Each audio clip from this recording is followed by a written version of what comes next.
ಪ್ರಜ್ವಲ್ ರೇವಣ್ಣ ಅವರದ್ದು ಎನ್ನಲಾದಂತ ಅಶ್ಲೀಲ ವಿಡಿಯೋ ಕೇಸಿಗೆ ಸಂಬಂಧಿಸಿದಂತೆ ಈಗ ಮೇಜರ್ ಆದಂತ ಬೆಳವಣಿಗೆ ಆಗ್ತಾ ಇದೆ. ಜೆಡಿಎಸ್ನಿಂದ ಸಂಸದ ಪ್ರಜ್ವಲ್ ರೇವಣ್ಣ ಅವರನ್ನ ಉಚ್ಚಾಟನೆ ಮಾಡಲಾಗಿದೆ. ಪ್ರಜ್ವಲ್ ರೇವಣ್ಣ ಅವರನ್ನ ಉಚ್ಚಾಟಿಸಿ ಎಚ್.ಡಿ. ದೇವೇಗೌಡರು ಆದೇಶ ಮಾಡಿದ್ದಾರೆ. ಜೆಡಿಎಸ್ ವರಿಷ್ಠ ಎಚ್.ಡಿ. ದೇವೇಗೌಡ ಪ್ರಜ್ವಲ್ ರೇವಣ್ಣ ಅವರನ್ನ ಪಕ್ಷದಿಂದ ಉಚ್ಚಾಟನೆ ಮಾಡಿದ್ದಾರೆ. ಒಂದೆಡೆ ಜೆಡಿಎಸ್ನ ಶಾಸಕರೇ ಒತ್ತಾಯವನ್ನು ಮಾಡಿದ್ರು. ಪ್ರಜ್ವಲ್ ರೇವಣ್ಣ ಅವರಿಂದಾಗಿ ಪಕ್ಷ ಮುಜುಗರದ ಪರಿಸ್ಥಿತಿಯನ್ನು ಎದುರಿಸ್ತಾ ಇದೆ, ಅವರನ್ನ ಉಚ್ಚಾಟನೆ ಮಾಡಿ ಅನ್ನೋ ಒತ್ತಾಯವನ್ನು ಮಾಡಿದ್ರು. ಇದರ ಬೆನ್ನಿಗೆ ಈಗ ಮಾಜಿ ಪ್ರಧಾನಿ ಎಚ್.ಡಿ. ದೇವೇಗೌಡರು ತಮ್ಮ ಮೊಮ್ಮಗನನ್ನೇ ಪಕ್ಷದಿಂದ ಉಚ್ಚಾಟಿಸಿದ್ದಾರೆ. ಜೆಡಿಎಸ್ನಿಂದ ಪ್ರಜ್ವಲ್ ರೇವಣ್ಣ ಅವರನ್ನ ಉಚ್ಚಾಟನೆ ಮಾಡಲಾಗಿದೆ.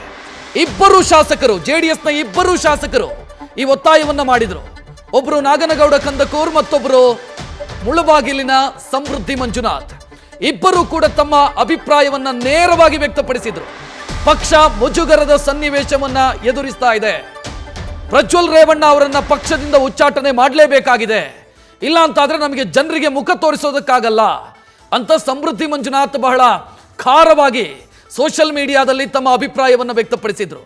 ಇದಾದ ಬೆನ್ನಿಗೆ ಈಗ ಪ್ರಜ್ವಲ್ ರೇವಣ್ಣ ಅವರನ್ನ ಪಕ್ಷದಿಂದ ಉಚ್ಚಾಟನೆ ಮಾಡಲಾಗಿದೆ. ಅಶ್ಲೀಲ ವಿಡಿಯೋದಲ್ಲಿರೋದು ಪ್ರಜ್ವಲ್ ರೇವಣ್ಣ ಅನ್ನುವಂಥ ಆರೋಪ ಕೇಳಿ ಬರ್ತಾ ಇದೆ. ಆ ವಿಡಿಯೋದಲ್ಲಿ ಸಾವಿರಾರು ಮಹಿಳೆಯರ ಜೊತೆಗೆ ಪ್ರಜ್ವಲ್ ರೇವಣ್ಣ ಅವರು ಇದ್ದಾರೆ ಅನ್ನುವಂಥ ಆರೋಪ ಕೇಳಿ ಬರ್ತಾ ಇದೆ. ಮಹಿಳಾ ಆಯೋಗದ ಅಧ್ಯಕ್ಷರು ಕೂಡ ಈ ಆರೋಪವನ್ನು ಮಾಡ್ತಾ ಇದ್ದಾರೆ. ಕಾಂಗ್ರೆಸ್ ಕೂಡ ನೇರವಾಗಿ ಈ ಆರೋಪವನ್ನು ಮಾಡ್ತಾ ಇದೆ. ಪ್ರಜ್ವಲ್ ರೇವಣ್ಣ ಅವರ ವಿರುದ್ಧ ಏನು ಕ್ರಮ ಕೈಗೊಂಡ್ರಿ ಅಂತ ಕಾಂಗ್ರೆಸ್ ನಾಯಕರು ಪ್ರಶ್ನೆ ಕೇಳ್ತಾ ಇದ್ದಾರೆ.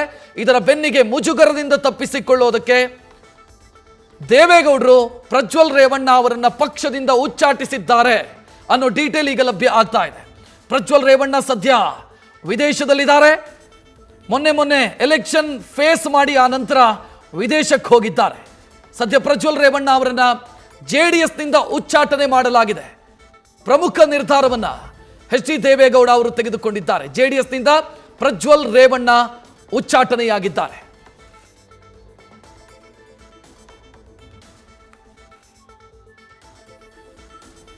ಪ್ರಮುಖವಾದಂಥ ಬೆಳವಣಿಗೆ ನಿನ್ನೆಯಿಂದಲೂ ಕೂಡ ಈ ವಿಚಾರಕ್ಕೆ ಸಂಬಂಧಿಸಿದಂತೆ ಸಾಕಷ್ಟು ಬೆಳವಣಿಗೆಗಳಾಗ್ತಾ ಇದೆ.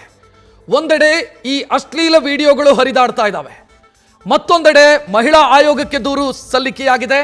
ಹೊಳೆನರಸೀಪುರ ಟೌನ್ ಸ್ಟೇಷನ್ ಅಲ್ಲೂ ಕೂಡ ಕಂಪ್ಲೇಂಟ್ ದಾಖಲಾಗಿದೆ. 47 ವರ್ಷದ ಮಹಿಳೆಯೊಬ್ಬರು ದೂರು ಕೊಟ್ಟಿದ್ದಾರೆ. ಅವರು ಪ್ರಜ್ವಲ್ ರೇವಣ್ಣ ಅವರ ಮನೆಯಲ್ಲಿ ಕೆಲಸ ಮಾಡ್ತಾ ಇದ್ದಂಥವ್ರು.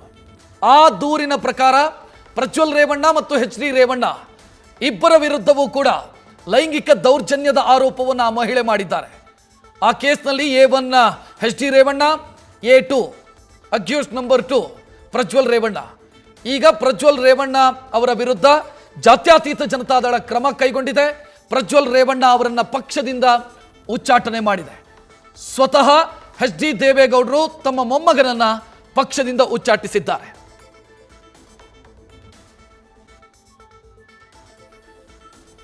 ಈ ಬಗ್ಗೆ ಹೆಚ್ಚಿನ ಡೀಟೇಲ್ ನೀಡೋದಕ್ಕೆ ನಮ್ಮ ಪ್ರತಿನಿಧಿ ಮಂಜುನಾಥ್ ಫೋನ್ ಸಂಪರ್ಕದಲ್ಲಿ. ಮಂಜುನಾಥ್, ಸಿಕ್ಕಾಪಟ್ಟೆ ಒತ್ತಡ ಸೃಷ್ಟಿಯಾಗಿತ್ತು. ಸ್ವತಃ ಶಾಸಕರೇ ಈ ಆಗ್ರಹವನ್ನ ಮಾಡಿದ್ರು ಉಚ್ಚಾಟಿಸಿ ಅಂತ. ಈ ಆಗ್ರಹಕ್ಕೆ ಮಣಿದಿರೋದಾ ಇದು? ಖಂಡಿತವಾಗಿ ರಕ್ಷತ್, ಏನು ಪ್ರಜ್ವಲ್ ರೇವಣ್ಣ ಅವರ ಒಂದು ಏನು ಅಶ್ಲೀಲ ವಿಡಿಯೋಗಳ ಒಂದು ಪೆನ್ ಡ್ರೈವ್ ಪ್ರಕರಣ ಲೀಕ್ ಒಂದು ಏನು ಸಾಕಷ್ಟು ಚರ್ಚೆ ಆಗ್ತಿತ್ತು. ಇದರಿಂದ ಜೆಡಿಎಸ್ ಪಕ್ಷಕ್ಕೆ, ಅದರಲ್ಲೂ ಕೂಡ ಮಾಜಿ ಪ್ರಧಾನಿ ಎಚ್.ಡಿ. ದೇವೇಗೌಡರ ಜೊತೆಗೆ ಕುಮಾರಸ್ವಾಮಿ ಅವರಿಗೆ ಸಾಕಷ್ಟು ಮುಜುಗರ ಉಂಟು ಮಾಡಿತ್ತು. ಅದ್ರ ಜೊತೆಗೆ ಏನು ಜೆಡಿಎಸ್ ಶಾಸಕರು ಯಾರೆಲ್ಲ ಇದ್ದಾರೆ ಅವರು ಕೂಡ ಈ ಒಂದು ಘಟನೆಯನ್ನ ಯಾವ ರೀತಿ ಫೇಸ್ ಮಾಡೋದು, ಜೊತೆಗೆ ಪಕ್ಷದಲ್ಲೂ ಕೂಡ ಸಾಕಷ್ಟು ಮುಜುಗರ ಆಗುತ್ತೆ, ಜನರ ಮುಂದೆ ನಾವು ಹೋಗೋದಕ್ಕೆ ಸಾಧ್ಯ ಆಗ್ತಿಲ್ಲ ಅನ್ನೋ ಹಿನ್ನೆಲೆಯಲ್ಲಿ ಸಾಕಷ್ಟು ಅಸಮಾಧಾನವನ್ನು ಕೂಡ ವ್ಯಕ್ತಪಡಿಸಿದ್ರು. ಅದರಲ್ಲೂ ಪ್ರಮುಖವಾಗಿ ಇವತ್ತು ಏನು ಶಾಸಕರಾದಂತ ಶರಣಗೌಡ ಕಂದಕೂರ್ ಅವರು ನೇರವಾಗಿ ಕುಮಾರಸ್ವಾಮಿ ಜೊತೆಗೆ ದೇವೇಗೌಡರಿಗೆ ಪತ್ರವನ್ನು ಬರೆಯುವ ಮೂಲಕ ಈ ಒಂದು ಘಟನೆ ಮುಂದಿನ ದಿನಗಳಲ್ಲಿ ನಡೆಯುವಂತ ಚುನಾವಣೆ ಮೇಲೆ ಕೂಡ ಎಫೆಕ್ಟ್ ಆಗುತ್ತೆ, ಹಾಗಾಗಿ ಕೂಡಲೇ ಉಚ್ಚಾಟನೆ ಕ್ರಮವನ್ನು ತೆಗೆದುಕೊಳ್ಬೇಕು ಅನ್ನೋ ಒಂದು ಒತ್ತಡವನ್ನು ಕೂಡ ಹಾಕಿದ್ರು. ಅದ್ರ ಜೊತೆಗೆ ಇವನು ಜೆಡಿಎಸ್ ನ ಮುಳಬಾಗಿಲು ಶಾಸಕ ಸಮೃದ್ಧಿ ಮಂಜುನಾಥ್ ಅವರು ಕೂಡ ಮುಂದಿನ ರಾಜಕೀಯ ಭವಿಷ್ಯಕ್ಕೆ, ಅದರಲ್ಲೂ ಕೂಡ 19 ಜನ ಶಾಸಕರಿದ್ದಾರೆ ಜೆಡಿಎಸ್ ನ ಶಾಸಕರು, ಅವರ ಹಿತದೃಷ್ಟಿಯಿಂದ ನೀವು 24 ಗಂಟೆಯಲ್ಲಿ ಪ್ರಜ್ವಲ್ ರೇವಣ್ಣ ಅವರ ವಿರುದ್ಧ ಉಚ್ಚಾಟನೆ ಕ್ರಮವನ್ನು ತೆಗೆದುಕೊಳ್ಬೇಕು ಅನ್ನೋ ಒಂದು ಆಗ್ರಹವನ್ನು ಕೂಡ ಮಾಜಿ ಪ್ರಧಾನಿ ಎಚ್.ಡಿ. ದೇವೇಗೌಡರ ಜೊತೆಗೆ ಕುಮಾರಸ್ವಾಮಿ ಅವರಿಗೆ ಒತ್ತಾಯ ಮಾಡಿದ್ರು. ಈ ಹಿನ್ನೆಲೆಯಲ್ಲಿ ಏನು ಪಕ್ಷದ ನಾಯಕರುಗಳ ಜೊತೆಗೆ ಪಕ್ಷದ ಮುಖಂಡರುಗಳ ಜೊತೆಗೆ ಕೋರ್ ಕಮಿಟಿ ಅಧ್ಯಕ್ಷರಾದಂತ ಜಿ.ಟಿ. ದೇವೇಗೌಡರ ಒಂದು ಮನವಿ ಆಧಾರದ ಮೇರೆಗೆ ಈ ಒಂದು ಎಲ್ಲಾ ಘಟನೆಗಳ ಒಂದು ಪ್ರಕರಣದ ಮುಜುಗರವನ್ನ ತಪ್ಪಿಸ್ಕೊಳ್ಳಿಕ್ಕೆ ಇವತ್ತು ದೇವೇಗೌಡರು ಒಂದು ನಿರ್ಧಾರವನ್ನ ತೆಗೆದುಕೊಂಡಿರುವಂತದ್ದು. ಪ್ರಜ್ವಲ್ ರೇವಣ್ಣ ಅವರನ್ನ JDS ಪಕ್ಷದಿಂದ ಉಚ್ಚಾಟನೆ ಮಾಡಿ ಆದೇಶವನ್ನು ಕೂಡ ಮಾಡಿರುವಂತದ್ದು. ಇದು ನ್ಯೂಸ್ ಫಸ್ಟ್ಗೆ ಲಭ್ಯ ಆಗಿರುವಂತಹ ಮಾಹಿತಿ. ಜೊತೆಗೆ ಈ ಒಂದು ಉಚ್ಚಾಟನೆ ಹಿಂದೆ ಸಾಕಷ್ಟು ರಾಜಕೀಯ ಲೆಕ್ಕಾಚಾರಗಳು ಕೂಡ ಇರುವಂತದ್ದು. ಯಾಕಂದ್ರೆ ಒಂದ್ ಕಡೆ 2ನೇ ಹಂತದ ಲೋಕಸಭಾ ಚುನಾವಣೆ ನಡೀತಾ ಇದೆ. ಜೊತೆಗೆ ಮಾಜಿ ಪ್ರಧಾನಿಗಳ ಪುತ್ರ ಆಗಿರೋದ್ರಿಂದ ಇದು ರಾಷ್ಟ್ರ ಮಟ್ಟದಲ್ಲಿ ಸಾಕಷ್ಟು ಚರ್ಚೆ ಆಗ್ತಿದೆ.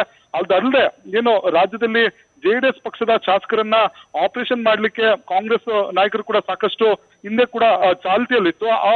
ಈ ಎಲ್ಲಾ ಮುಜುಗರಗಳಿಂದ ಏನಾದ್ರೂ JDS ನ ಶಾಸಕರು ಕಾಂಗ್ರೆಸ್ ಕಡೆ ವಾಲಿದ್ರೆ ಅದು ಪಕ್ಷಕ್ಕೂ ಕೂಡ ಹೆಚ್ಚಿನ ಡ್ಯಾಮೇಜ್ ಆಗುತ್ತೆ. ಆ ಎಲ್ಲಾ ಹಿನ್ನೆಲೆಯಲ್ಲಿ ಡ್ಯಾಮೇಜ್ ಕಂಟ್ರೋಲ್ ಮಾಡ್ಲಿಕ್ಕೆ ಈಗ ದೇವೇಗೌಡರು ಖುದ್ದು ಅಖಾಡಕ್ಕೆ ಇಳಿದು ನೇರವಾಗಿ ಏನು ಪ್ರಜ್ವಲ್ ರೇವಣ್ಣ ಅವರನ್ನ ಪಕ್ಷದಿಂದ ಉಚ್ಚಾಟನೆ ಮಾಡುವ ನಿರ್ಧಾರಕ್ಕೆ ಬಂದಿರುವಂತದ್ದು. ಸ್ವತಃ ಈ ಒಂದು ಆದೇಶವನ್ನ ದೇವೇಗೌಡರೇ ಒಂದು ಏನು ಆದೇಶವನ್ನ ಮಾಡಿರುವಂತದ್ದು. ಆ ಮುಖಾಂತರ ಏನು ರಾಜ್ಯದಲ್ಲಿ ತೀವ್ರ ಚರ್ಚೆ ಆಗ್ತಿರುವ ಘಟನೆಯಲ್ಲಿ JDS ಪಕ್ಷಕ್ಕೆ ಹೆಚ್ಚಿನ ಹಾನಿ ಆಗ್ಬಾರ್ದು. ಜೊತೆಗೆ JDS ಪಕ್ಷದ ಭವಿಷ್ಯದ ದೃಷ್ಟಿಯಿಂದಲೂ ಕೂಡ ಈ ನಿರ್ಧಾರವನ್ನು ತೆಗೆದುಕೊಂಡಿರುವಂತದ್ದು. ರಕ್ಷತ್, ಮಂಜುನಾಥ್, ಈಗ ಪ್ರಜ್ವಲ್ ರೇವಣ್ಣ ಅವರನ್ನ ಉಚ್ಚಾಟಿಸೋ ಮುಖಾಂತರ JDS ಒಪ್ಪಿಕೊಂಡಂತಾಯ್ತಲ್ವಾ? ಇಲ್ಲಿ ತಪ್ಪಾಗಿದೆ ಪ್ರಜ್ವಲ್ ರೇವಣ್ಣ ಅವರಿಂದ ಅನ್ನೋದನ್ನ ಒಪ್ಕೊಂಡಂಗಾಯ್ತಲ್ಲ ಪರೋಕ್ಷವಾಗಿ. ಖಂಡಿತವಾಗೂ ಪ್ರಜ್ವಲ್ ಪ್ರಕರಣಕ್ಕೆ ಸಂಬಂಧಪಟ್ಟಂತೆ ಏನು ನಿನ್ನೆ ಕುಮಾರಸ್ವಾಮಿ ಅವರು ಒಂದು ರಿಯಾಕ್ಟ್ ಮಾಡಿದಾಗ ಅವರು ಸ್ಪಷ್ಟವಾಗಿ ಹೇಳಿದ್ದು, ಯಾರೇ ತಪ್ಪು ಮಾಡಿದ್ರು ಅವರು ಶಿಕ್ಷೆಗೆ ಗುರಿ ಆಗ್ಬೇಕು. ಜೊತೆಗೆ ಈ ಒಂದು ವಿಚಾರದಲ್ಲಿ ನಾವು ಏನು ಪ್ರಜ್ವಲ್ ರೇವಣ್ಣ ಪರವಾಗಿ ವಕಾಲತ್ತನ್ನ ವಹಿಸೋದಾಗ್ಲಿ ಅಥವಾ ಅವರ ಪರ ಸಮರ್ಥನೆ ಮಾಡ್ಕೊಳ್ಳೋದಕ್ಕೂ ಕೂಡ ಹೋಗೋದಿಲ್ಲ. ಯಾರು ತಪ್ಪು ಉಪ್ಪನ್ನ ತಿಂದಿದ್ದಾರೆ ಅವರು ನೀರನ್ನ ಕುಡಿಲೇಬೇಕು ಅನ್ನೋ ಒಂದು ಸ್ಪಷ್ಟವಾದಂತ ಸಂದೇಶವನ್ನ ಕುಮಾರಸ್ವಾಮಿ ಅವರು ಕೊಟ್ಟಿದ್ರು. ಜೊತೆಗೆ ನಿನ್ನೆ ಹೇಳಿಕೆಯ ಜೊತೆಗೆ ಇವತ್ತು ಕೂಡ ಶಿವಮೊಗ್ಗದಲ್ಲಿ ಸುದ್ದಿಗೋಷ್ಠಿಯಲ್ಲಿ ಸ್ಪಷ್ಟವಾಗಿ ಕುಮಾರಸ್ವಾಮಿ ಅವರು ಹೇಳಿರುವಂತದ್ದು, ಯಾವುದೇ ಒಂದು ಅವರ ಪರವಾಗಿ ಅಂದ್ರೆ ಪ್ರಜ್ವಲ್ ಪರವಾಗಿ ನಿಲ್ಲೋದಕ್ಕೆ ನಾವು ಯಾವುದೇ ರೀತಿಯ ಮುಂದಾಗೋದಿಲ್ಲ. ಆದ್ರೆ ಕಠಿಣವಾದಂತಹ ಕ್ರಮವನ್ನ ತೆಗೆದುಕೊಳ್ತೀವಿ ಅನ್ನೋ ಒಂದು ಸೂಚನೆಯನ್ನ ಹೇಳಿಕೆಯನ್ನ ಸ್ವತಃ ಕುಮಾರಸ್ವಾಮಿ ಅವರು ಕೊಟ್ಟಿದ್ರು.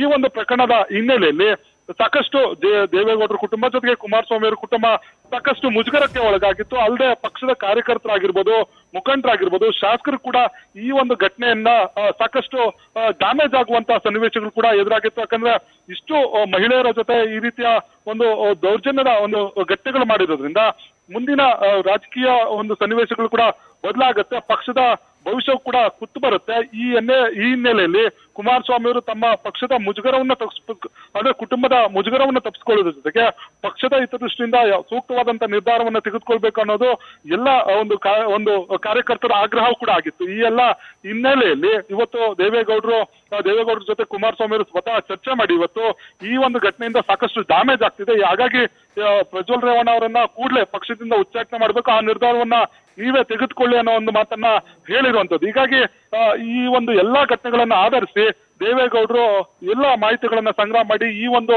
ಆದೇಶವನ್ನು ಹೊರಡಿಸುವ ಮೂಲಕ ಸ್ವತಃ ಅವರು ಒಪ್ಕೊಂಡಿದಾರ ಅನ್ನೋದಕ್ಕಿಂತ ಈ ಒಂದು ವಿಡಿಯೋದಲ್ಲಿ ಸ್ಪಷ್ಟವಾಗಿ ಗೊತ್ತಾಗುತ್ತೆ ಇದರಲ್ಲಿ ಪ್ರಜ್ವಲ್ ರೇವಣ್ಣ ಅವರ ಒಂದು ಪಾತ್ರ ಇದೆ ಅನ್ನೋದ್ರ ಬಗ್ಗೆ. ಜೊತೆಗೆ ಅವ್ರದ್ದು ಈ ಒಂದು ಘಟನೆ ಅಥವಾ ಈ ಪ್ರಕರಣ ಬೆಳಕಿಗೆ ಬಂದ ನಂತರ ಯಾವುದೇ ರೀತಿಯ ಒಂದು ಸ್ಪಷ್ಟನೆ ಕೊಡೋ ಕೆಲಸವನ್ನ ಪ್ರಜ್ವಲ್ ರೇವಣ್ಣ ನೇರವಾಗಿ ಮಾಡ್ಲಿಲ್ಲ. ನೇರವಾಗಿ ವಿದೇಶಕ್ಕೆ ಹಾರಿ ಅವರು ಕೂಡ ಈ ಒಂದು ಘಟನೆಗಳಲ್ಲಿ ತನ್ನ ಪಾತ್ರ ಇದೆ ಅನ್ನೋದು ಒಪ್ಕೊಂಡಿರುವಂತದ್ದು. ಜೊತೆಗೆ ಈ ಒಂದು ಪ್ರಕರಣ ಸಾಕಷ್ಟು ತೀವ್ರವಾದಂತ ಒಂದು ತೀವ್ರತೆ ಸಾಕಷ್ಟು ಅಭಿರುವ ಹಿನ್ನೆಲೆಯಲ್ಲಿ ಪ್ರಜ್ವಲ್ ರೇವಣ್ಣ ಅವರ ಒಂದು ಘಟನೆಗಳ ಜೊತೆಗೆ ರೇವಣ್ಣ ಅವರ ವಿರುದ್ಧ ಕೂಡ ಪ್ರಕರಣ ದಾಖಲಾಗಿದೆ. ಈ ಎಲ್ಲ ಒಂದು ಘಟನೆಗಳ ಆಧಾರದ ಮೇಲೆ ಈಗ ದೇವೇಗೌಡರು ತೀರ್ಮಾನವನ್ನು ತೆಗೆದುಕೊಂಡಿದ್ದಾರೆ. ಜೊತೆಗೆ ಈ ಒಂದು ಘಟನೆಗಳಲ್ಲಿ ಪ್ರಜ್ವಲ್ ರೇವಣ್ಣ ಪಾತ್ರ ಇದೆ ಅನ್ನೋದ್ರ ಬಗ್ಗೆ ಸ್ಪಷ್ಟವಾಗಿ ದೇವೇಗೌಡರ ಕುಟುಂಬಕ್ಕೂ ಕೂಡ ಗೊತ್ತಿರುವಂತದ್ದು. ರಕ್ಷತ್, ಮಂಜುನಾಥ್, ಈಗ ಪ್ರಜ್ವಲ್ ರೇವಣ್ಣ ಹಾಸನ ಕ್ಷೇತ್ರದ ಅಭ್ಯರ್ಥಿಯೂ ಕೂಡ ಸೋತ್ರೆ ಬೇರೆ ಲೆಕ್ಕ, ಒಂದು ವೇಳೆ ಗೆದ್ರೆ ಕತೆ ಏನು?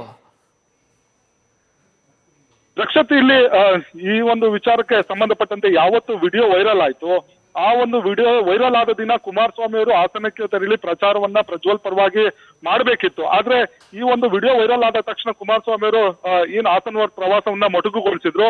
ಜೊತೆಗೆ ಈ ಒಂದು ಚುನಾವಣಾ ಫಲಿತಾಂಶಗಳು ಕೂಡ ಎಲ್ಲೋ ಒಂದ್ ಕಡೆ ಪ್ರಜ್ವಲ್ಗೆ ಗೆಲುವು ಸಾಧಿಸುತ್ತೆ ಅನ್ನೋ ಮಾತನ್ನ ಸ್ವತಃ ಶಿವಮೊಗ್ಗದಲ್ಲಿ ಕುಮಾರಸ್ವಾಮಿ ಅವರು ಹೇಳಿರುವಂತದ್ದು. ಈ ಒಂದು ಒಂದು ವೇಳೆ ಪ್ರಜ್ವಲ್ ರೇವಣ್ಣ ಅವರು ಗೆದ್ದಿದ್ದೇ ಆದ್ರೆ ಅವರನ್ನ ನೈತಿಕ ಹೊಣೆ ಹೊತ್ತಿಸಿ ಅವರನ್ನ ರಾಜೀನಾಮೆ ಕೊಡಿಸುವಂತ ಕೆಲಸವನ್ನು ಕೂಡ ಮುಂದಿನ ದಿನಗಳಲ್ಲಿ ಮಾಡಬೇಕಾದಂತ ಒಂದು ಸನ್ನಿವೇಶ ಸೃಷ್ಟಿ ಆಗ್ಬೋದು. ಯಾಕಂದ್ರೆ ಈಗಾಗಲೇ ಪಕ್ಷದಿಂದ ಉಚ್ಚಾಟನೆ ಮಾಡಿರುವ ಹಿನ್ನೆಲೆಯಲ್ಲಿ ಈ ಒಂದು ಪಕ್ಷದಿಂದ ಉಚ್ಚಾಟನೆ ಜೊತೆಗೆ ಒಂದು ವೇಳೆ ಗೆದ್ದು ಅಂದ್ರೆ ಲೋಕಸಭಾ ಚುನಾವಣೆ ಫಲಿತಾಂಶದ ನಂತರ ಪ್ರಜ್ವಲ್ ರೇವಣ್ಣ ಅವರು ಇನ್ ಕೇಸ್ ಹಾಸನ ಲೋಕಸಭಾ ಚುನಾವಣೆಯಲ್ಲಿ ಆಯ್ಕೆ ಆದ್ರೆ ಅವರು ಏನು ಪ್ರಕರಣದ SIT ಪ್ರಕರಣದಲ್ಲಿ ಒಂದು ತನಿಖೆ ಫೇಸ್ ಮಾಡ್ತಾರೆ ಹಿನ್ನೆಲೆಯಲ್ಲಿ ತಮ್ಮ ನೈತಿಕ ಹೊಣೆಹೊತ್ತನ್ನ ರಾಜೀನಾಮೆ ಕೊಡಿಸುವಂತ ಕೆಲಸವನ್ನು ಕೂಡ ದೇವೇಗೌಡರ ಕುಟುಂಬ ಮಾಡಿಸುವ ಸಾಧ್ಯತೆಗಳು ಹೆಚ್ಚಿರುವಂತದ್ದು. ಯಾಕಂದ್ರೆ ಒಂದ್ ವೇಳೆ ಸಂಸದರಾಗಿ ಮುಂದುವರೆದ್ರು ಕೂಡ ಪ್ರಕರಣದ ಮೇಲೆ ಪ್ರಭಾವವನ್ನು ಬೀರ್ಬೋದು. ಅಲ್ಲದೆ ಸಂಸದರಾದ್ರೆ ತಮ್ಮ ಒಂದು ಏನು ಈ ಎಲ್ಲ ಕಳಂಕಗಳನ್ನು ಹೊತ್ತು ಸಂಸದರಾದ್ರೆ ತಮ್ಮ ಕುಟುಂಬಕ್ಕೂ ಕೂಡ ಡ್ಯಾಮೇಜ್ ಆಗುತ್ತೆ, ಜೊತೆಗೆ ಪಕ್ಷಕ್ಕೂ ಕೂಡ ಡ್ಯಾಮೇಜ್ ಆಗುತ್ತೆ. ಹಾಗಾಗಿ ಎಲ್ಲ ಏನು ಕ್ಯಾಲ್ಕುಲೇಷನ್ ಅನ್ನ ಮಾಡಿ, ಜೊತೆಗೆ ಈ ಎಲ್ಲಾ ವಿಚಾರಗಳನ್ನ ಅಳೆದು ತೂಗಿ ದೇವೇಗೌಡರು ಅವರ ರಾಜೀನಾಮೆಯನ್ನು ಕೊಡಿಸ್ಲಿಕ್ಕೂ ಮುಂದಾಗ್ತಾರೆ ಅನ್ನೋ ಒಂದು ಮಾಹಿತಿ ಈಗ JDS ಪಾಳ್ಯದಲ್ಲಿ ಚರ್ಚೆ ಆಗ್ತಿರುವಂತದ್ದು. ರಕ್ಷತ್, ಥ್ಯಾಂಕ್ ಯು ಮಂಜುನಾಥ್ ಮಾಹಿತಿಗೆ. ನ್ಯೂಸ್ ಫಸ್ಟ್ ನಿರ್ಭೀತಿಯಿಂದ ನಿಮ್ಮ ಪರವಾಗಿ.